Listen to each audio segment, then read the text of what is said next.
ذمہ بچے کو کرنا ہے. سارے خرچے شریعت میں بچے کے ذمہ ہے, بچی کے ہاں کچھ بھی نہیں ہے. اہل عرب میں آج بھی یہ معاشرہ ہے کہ جن کے ہاں بچیاں ہوتی ہیں وہ خوش نصیب سمجھا جاتا ہے, اس کا کوئی ٹینشن نہیں, اس کو مہر بھی کافی دیتے ہیں اور اس کا ولیمہ بھی ہو, بچی کے ذمہ کچھ بھی نہیں. اور ہمارے یہاں الٹا معاملہ ہے, وہ بچی کے ذمہ سب کر دیتے ہیں کہ ہمارے اتنے مہمان آئیں گے تم کو سارا خرچہ اٹھانا پڑے گا. یہ دوسرے بھائیوں کی تہذیب ہے.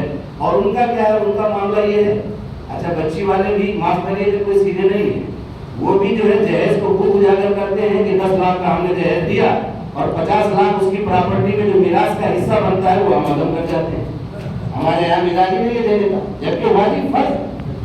تو ایسا نہیں ہے, یہ رسومات میں تو بہت آگے پیچھے. کچھ نہ تو آپ جہیز کے عنوان پر کچھ نہ تو ہدیہ ہے, اگر دیں گے بھی تو آپ میراث میں سے کچھ بھی نہیں کاٹ سکتے.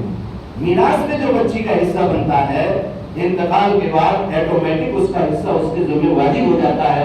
اگر بچی نے معاف نہیں کیا ہے بھائی کو اور وہ دنیا سے چلا گیا, ساری نمازیں, سارے حج, ساری زکات, ہمارے سارے کے سارے اعمال اس بچی کے حقوق میں چلے جائیں. اس لیے دیکھو دنیا چند روزہ ہے, یہاں کی زندگی ہمیشہ ہمیشہ کی نہیں ہے. طے کریں کہ اپنی بچیوں کو حصہ دینے کا رواج بنائیں گے. دیکھیے رواج بنانے سے بنتا ہے, آپ نہیں, آپ نے بہت سے رواج دیکھو جو جن کے یہاں رواج نہیں ہے. تو مسجد میں نکاح کرنا ہی بہت بڑی بات ہے. پہلے کھنڈوا ہم گئے جب مسجد میں نکاح ہی نہیں ہوتا تھا, جو بات لوگوں سے جب کہا حضرت مسجد اور نکاح سے کیا تعلق. آج الحمدللہ 75% نکاح مسجد میں ہو رہے ہیں. اور وہ جو لوگ کہتے تھے وہ برادری لیول پر, جو ایک راجستھانی برادری ہے, بہت کافی مالدار لوگ ہیں, راجستھانی اور کافی راجی مستاق سولنکی وغیرہ کے رشتے دار, ان کے یہاں تو تصور ہی نہیں تھا مسجد میں نکاح کرنے کا.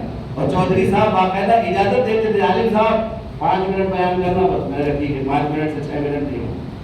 اب الحمدللہ 1 گھنٹہ بیان سنتے ہیں, مسجد میں نکاح ہوتا ہے. تو میں کہتا ہوں کہ چودھریوں کو اللہ جزائے خیر دے, انہوں نے ماشاءاللہ رخ کو صحیح موڑ دیا اور اپنی صلاحیت اور اپنے عہدے کا صحیح استعمال کیا کہ امت کو, اپنی برادری کو دین کی طرف موڑ دیا.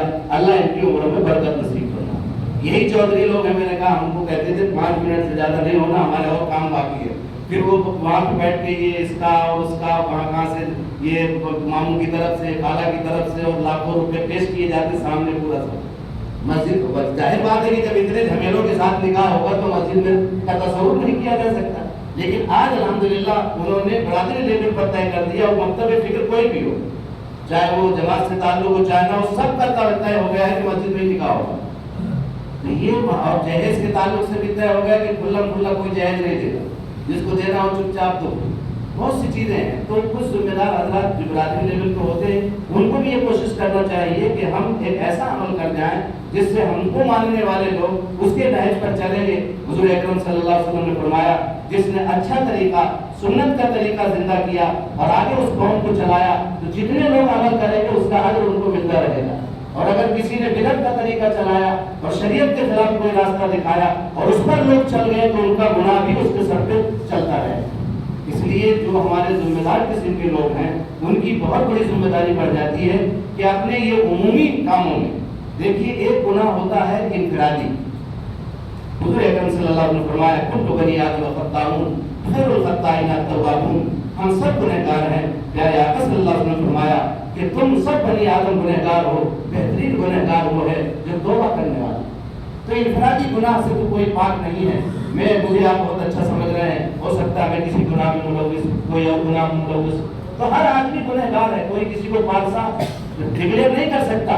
لیکن جو اجتماعی گناہ ہوتا ہے جو دکھ رہا ہے سب کو, وہ بہت گرفت کا سبب بنتا ہے. اس میں ہم سب کو بہت احتیاط کے ساتھ رہنا چاہیے, بہت احتیاط کرنے کی ضرورت ہے, چاہے جتنی کوشش کرنا پڑے. کیوں کہ ہم کو مثلا کوئی کام میں کروں گا, میرا نکاح اگر شریعت کے خلاف ہوگا تو آپ بتائیے کہ میں ممبر پہ بیٹھ کے بات کروں گا تو آپ 10 لوگ بات کرو گے, مولانا بات تو بیان تو بڑا بہترین کرتے ہیں اور آپ نے اتنی بڑی بارات نکالی اور آپ نے اتنا بڑا جہیز لیا, مجھے بھی کہیں گے لوگ. اور آپ دعوت کا کام کر رہے ہیں, آپ کریں گے تو آپ کو بولیں گے کہہ رہے کیا فائدہ دعوت دینے سے, کام تو صحیح نہیں.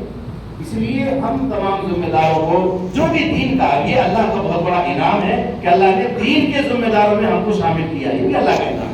اس لیے ہم کریں گے کوشش بھائی انشاءاللہ کہ ہم اجتماعی جو ہمارے اعمال ہیں وہ ہمارے سنت کے مطابق ہوں گے انشاءاللہ. بچوں کو بھی سمجھایا جائے, بچیوں کو بھی سمجھایا جائے. اللہ تعالیٰ ہمارے بچوں اور بچیوں کو سب کو نہج نبوت پر زندگی گزارنے کی توفیق نصیب فرمائے. وآخر دعوانا ان الحمدللہ رب العالمین.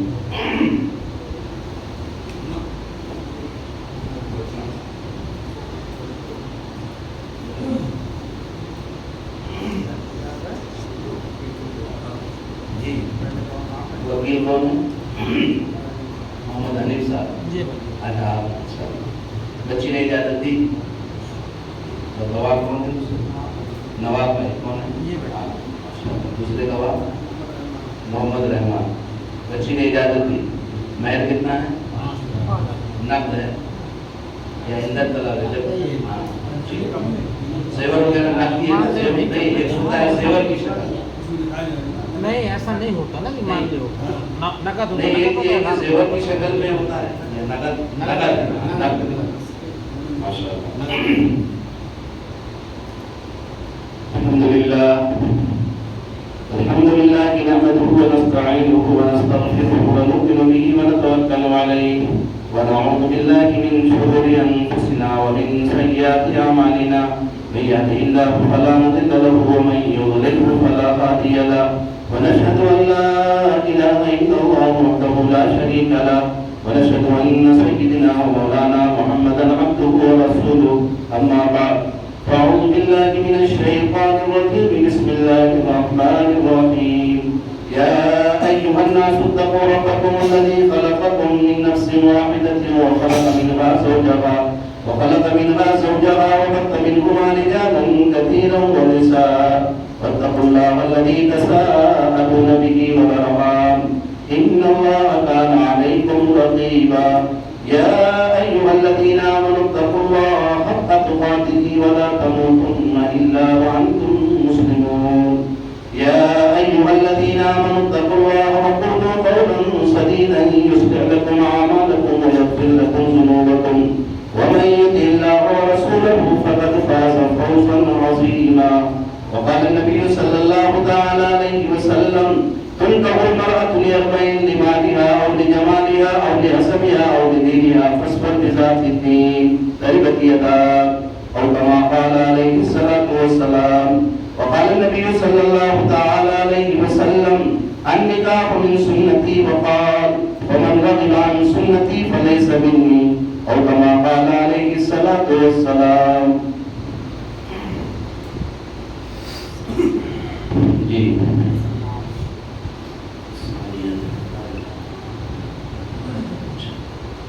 نور چشمی ثانیہ جناب ولد جناب حسن معاذ صاحب کو جناب محمد حنیف صاحب کی وکالت سے اور جناب نواب الدین صاحب اور جناب محمد رحمان صاحب کی شہادت سے ملے بس 5,000 روپے سکے رائج الوقت مہر معجل یعنی نقد آپ کے نکاح میں دیا گیا. مسمات کو اپنے نکاح میں آپ نے قبول کیا. میں نے اس کو قبول کیا. بارک اللہ فیکما وجمع بینکما افضل الطیب. اللہ تعالیٰ اس نکاح میں برکت نصیب فرمائے. اللہ قبول فرمائے. درست کی برکت دعا. اللہم صلی اللہ علیہ وسلم.